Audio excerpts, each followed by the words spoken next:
하니 일본의 욕심 때문이라고? 형, 누나들. 아직도 임진왜란을 일본의 일방적인 침략 야욕 때문에 당한 비극이라고만 알고 있어? 맨날 역사 교과서에서 가르치는 피해자 코스프레와 감성주의 눈물샘 자극에 언제까지 속고만 있을 거야?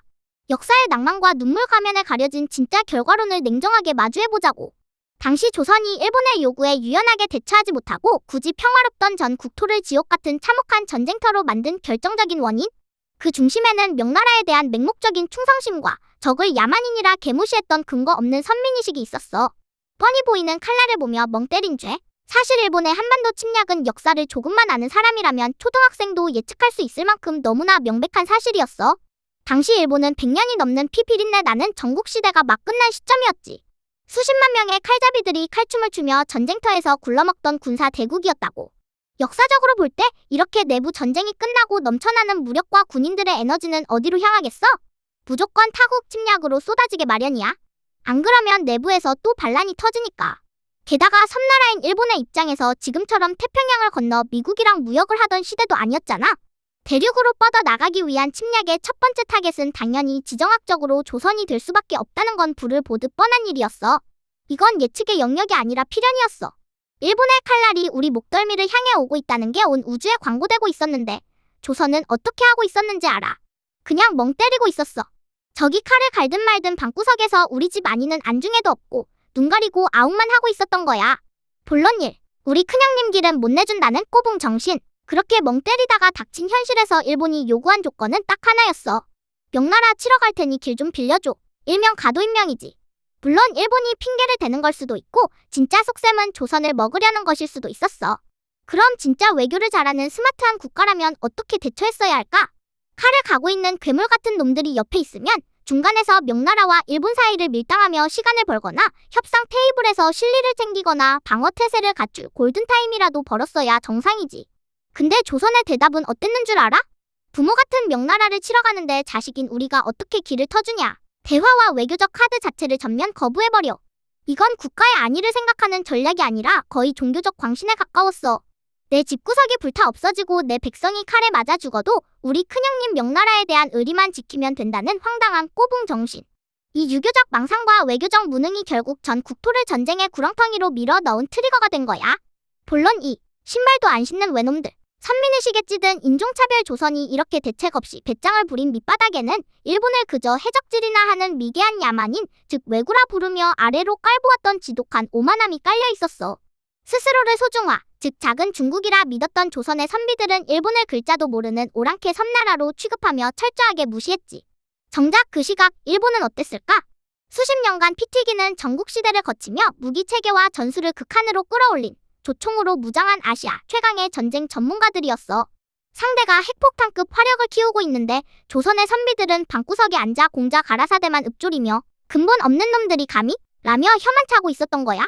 적의 무시무시한 기술 발전과 체급을 의도적으로 눈 감아버린 지독한 인종차별의 대가는 처참한 뒤통수 격파로 돌아왔지. 본론 3. 반대파 하나 설득 못한 10만 양병설의 무능력이서 꼭 이렇게 댓글 다는 선비들 있을 거야. 야, 조선도 일본에 통신사 보내서 전쟁 경고했고 율곡 이이에 10만 양병설도 있었는데 조정이 무시한 거잖아. 그래, 경고한 사람 분명 있었지. 근데 물어보자. 국가의 명운이 걸린 단 한 번의 위기를 눈앞에 두고도 반대파 하나 제대로 설득 못해서 자기 의견을 관철시키지 못한 그 정치인들의 무능력은 죄가 없을까? 이 대목에서 소름 돋는 사실 하나 알려줄까?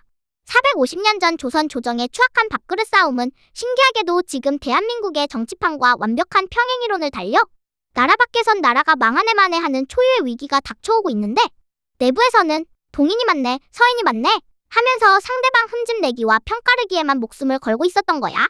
국민의 생명과 안전보다 자기 계파의 권력 지키기가 우선이었던 위선적인 정당 정치. 예나 지금이나 변한 게 단 하나도 없다는 게 진짜 비극이지. 본론 4. 의리는 양반이 챙기고 피는 백성이 흘렸다. 명나라를 향한 그 눈물겨운 사대주의와 일본에 대한 근거 없는 멸시 덕분에 결국 전쟁은 터졌어. 양반 사대부들은 입으로 의리를 지켰다 며 자화자찬을 늘어놓았겠지만 정작 전쟁터가 된 한반도는 그야말로 초토화, 잿더미가 됐지. 수많은 무고한 백성들이 칼에 맞아 죽고 코가 베이고 일본으로 끌려가는 지옥을 맛볼 동안 국가의 최고 지배층이라는 국왕과 대신들은 전쟁이 터지자마자 백성을 버리고 의주로 가장 먼저 도망쳤어.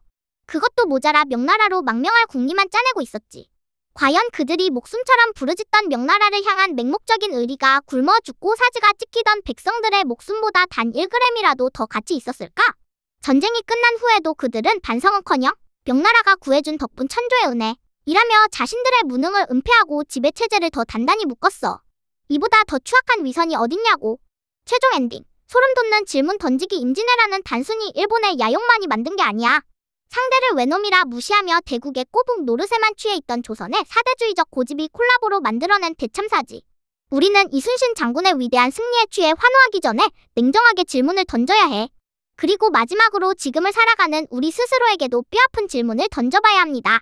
과연 지금의 우리는 조금만 생각해봐도 알 수 있는 주변 강대국들의 거대한 외세 위협을 저 450년 전 조선의 선비들처럼 편가르기나 하면서 똑같이 멍하게 생각 없이 지켜보고만 있는 거 아닙니까? 맹목적인 충성심과 현실을 외면한 근거 없는 선민의식이 국가를 어떤 지옥으로 몰아넣는지 임진왜란의 역사가 오늘날 우리에게 똑똑히 보여주고 있으니까. 과연 지금도 우리가 무시하는 어떤 나라가 어마어마한 힘을 기르고 우리를 잡아먹으려 들고 있지는 않을까? 오늘의 매운맛 정사는 여기까지야. 구독과 좋아요, 댓글은 언제나 환영이야. 지금까지 악마의 품격의 루시였습니다. 형 누나들 사랑해.